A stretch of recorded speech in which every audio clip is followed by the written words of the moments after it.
going on, friend? It's me, Juan Pablo, back at it once more with the next video on Find the Money, Find the Deal. Yeah! Now we're going to the juicy part. Hopefully, by now, you found money for hard money, you found money through low-down mortgages, you found a mortgage, you found business credit, you found the financing, 100% of it, 100% finance, right? You found the money, now you find the deal. Why? Because you want a real estate agent to find a deal that fits your pockets. They don't want to be driving around town, showing you this property, that property, email you listings, burning their gas, and they come to find out you're not even qualified for financing. You see? So I always urge people, all my coaching students, you find the money, then you find a deal. So let's see how you find a deal. In order to find a deal, you need to obtain deal finders. As I mentioned before, deal finders are people who find deals for you, such as wholesalers as well as agents, real estate agents. Now, I preference to work with listing agents over buyer's agents. Why is that? Because listing agents, they work with sellers.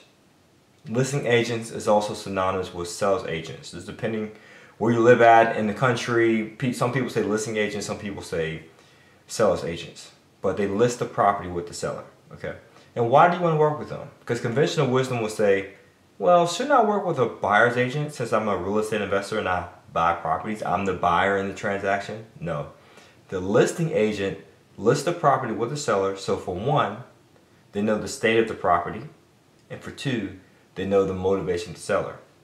And I've stated several times, as long as the seller is motivated seller, more than likely they'll be willing to accept your purchase price and or the terms that you present. You want to work with motivated sellers, not people who think, I would like to sell, I'll list this, see what I can get. No, I need to sell. I need to get rid of this property. That's who you want to work with. And a listing agent, when they list the property with the seller, they can tell you if they're motivated. How? Just ask them. Why is the seller selling this property? And they say, oh, his son has a brain aneurysm and they need money for the medical expenses. I had a seller say that to me once. I structured the terms with 100% financing.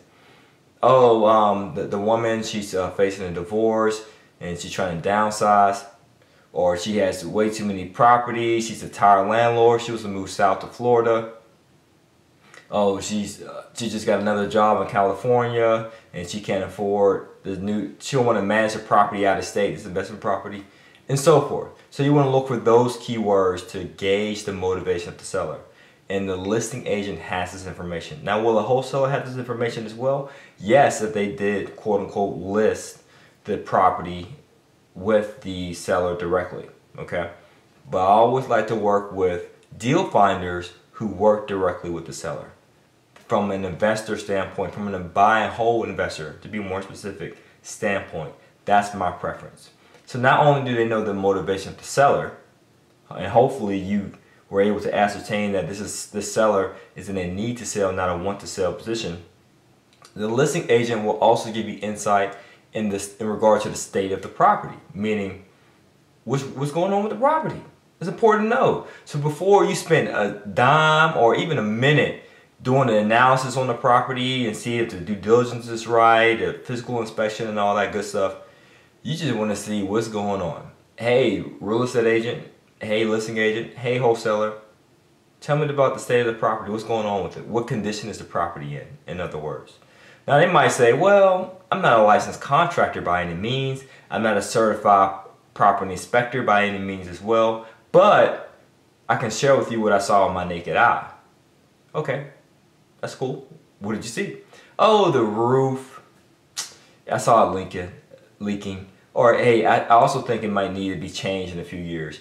It looked like a sound property. It looked like it had some minor structural damage, but it's pretty decent. Okay, and is it 100% occupied or the tenants in there? Yeah, there's 100% occupancy, but I believe it can use some TLC. It's just cosmetic repairs. That's all that's needed.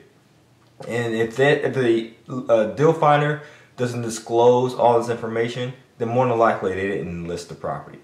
More than likely, they didn't work with the seller and they didn't go in a property and look at everything from the ceiling down to the basement, which they should.